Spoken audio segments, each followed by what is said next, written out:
Fala, minha galera, estamos chegando aqui para uma videoaula do Centro Educacional Paulo de Tarso, nossa videoaula do 9º ano, Filosofia, Surgimento da Filosofia na Grécia Antiga. Sou o professor Wilson, vamos passar alguns minutos juntos aqui nesta nossa videoaula. Fique atento que já vamos começar. Quem são os primeiros filósofos da humanidade? Obviamente que os primeiros filósofos foram os gregos. Afinal de contas, a Grécia é o berço da filosofia, né? Então, sabidamente, os primeiros filósofos da humanidade foram os gregos. Como surge, então, a filosofia? Aliás, vamos iniciar assim, né? A filosofia é uma forma de conhecimento capaz de explicar as diversas mudanças e maravilhas que ocorriam e que ocorrem na natureza.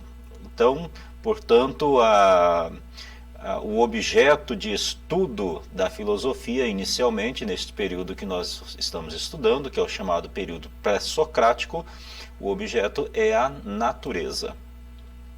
Como nasceu a filosofia? Veja só, a filosofia ela nasce como conhecimento racional da ordem do mundo ou da natureza. É o uso do raciocínio, ou seja, o uso da razão para um mundo ordenado que eles chamam de cosmo. O que é o cosmo? Em linhas gerais seria o universo organizado ou da própria natureza. Então é assim que surge a filosofia lá na Grécia Antiga. O pensamento filosófico, em sua origem, ele tinha como traços principais, em primeiro lugar, a tendência à racionalidade. O que significa isso? É a razão e somente a razão com seus princípios e regras que é o critério da explicação de alguma coisa. Nada mais de mitos, nada mais de pequenas histórias ou de fantasiar um fato para justificar aquele próprio fato. Não, nada disso. Agora é o uso da razão e somente a razão seria este princípio para explicar aquelas dúvidas que eles tinham na época. Em segundo lugar, é a tendência a oferecer respostas conclusivas para os problemas. Isto é, diante de um problema, sua solução é submetida à análise, à crítica, à discussão e à demonstração. Aqui eu acrescento também a experimentação. Nunca é aceito como verdade algo se não for provado racionalmente que ele é verdadeiro. Então, nada de oferecer respostas conclusivas sem antes passar por todos esses passos, né, de análise até a experimentação para ver se realmente é aquilo que é a solução para o determinado problema, certo?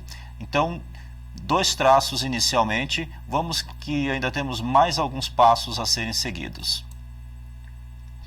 O terceiro traço é a exigência de que o pensamento apresente suas regras de funcionamento. Isto é, o filósofo é aquele que justifica suas ideias, provando que segue regras universais do pensamento. Uma contradição acontece quando afirmo e nego algo sobre a mesma coisa. Assim, quando uma contradição aparecer numa exposição filosófica, ela deve ser considerada falsa. Em quarto lugar, dos traços característicos do pensamento filosófico, é a recusa de explicações pré-estabelecidas e, portanto, exigência de que, para cada problema, seja investigada e encontrada a solução própria exigida por ele. Sabe aquele negócio de que se tem uma explicação que todos estão usando, eu vou por este caminho? Às vezes não é a verdade. E é necessário que a gente busque maiores explicações, tem que ser muito bem investigado e encontrada a solução que é exigida naquele momento, ok? Até aí, tudo bem com vocês? Estão conseguindo captar? Esses são traços característicos da origem da filosofia. Quinto traço que justifica o surgimento da filosofia seria a tendência à generalização, isto é, mostra-se que uma explicação tem validade para muitas coisas diferentes porque, sob a variação percebida pelos órgãos de nossos sentidos, o pensamento descobre semelhanças e identidades. Vamos em frente.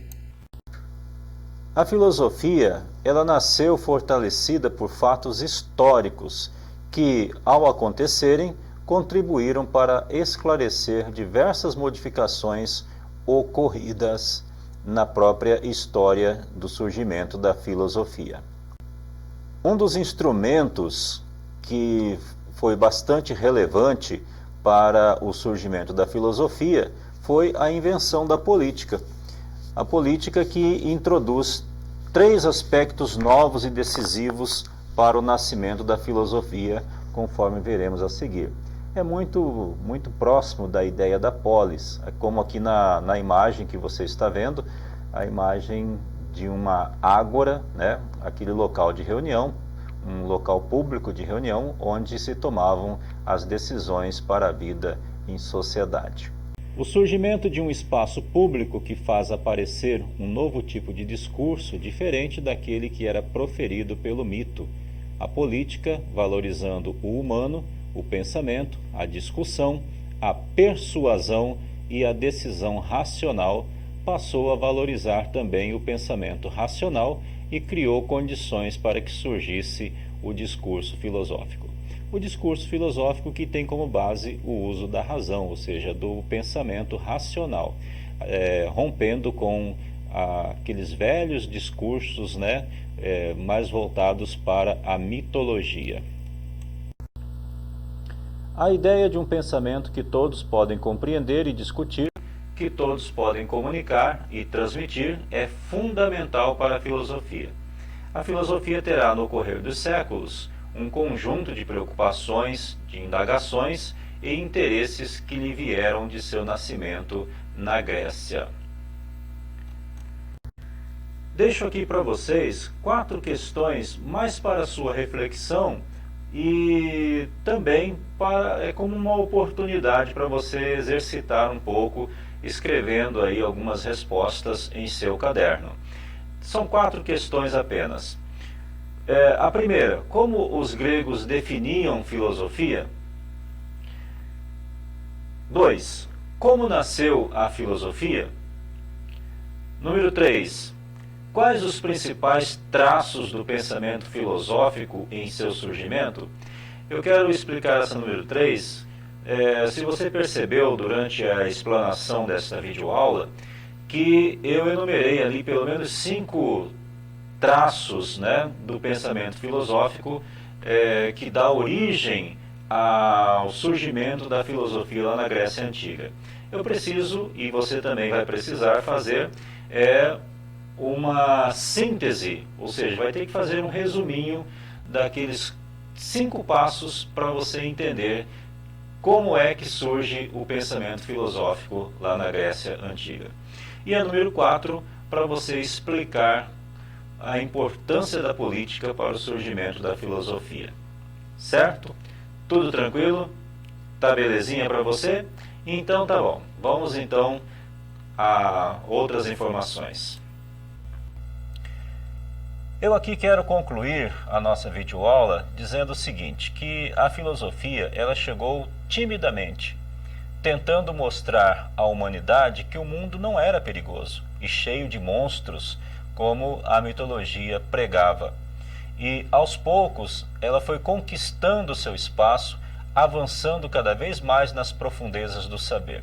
Daí aquela ideia de que filosofia seja amor ao saber, amor ao conhecimento. Não mais agora aceitando aquelas explicações voltadas para seres fantásticos, que são os seres mitológicos. É preciso que haja verdadeiramente um estudo mais aprofundado para chegar a uma conclusão da dúvida ou de algum determinado fato histórico. Gente, eu encerro aqui essa nossa videoaula. Primeiramente, agradecendo a você por ter assistido até o final, e muito em breve, eu creio, nós estaremos todos juntos, assim como essa galera que está aparecendo aí na imagem. Vamos nos abraçar, nos confraternizar, depois de ter passado um tempo longe da escola e distante, né, presencialmente, mais próximos virtualmente. Meu muito obrigado a todos vocês, um abraço e até breve. Tchau.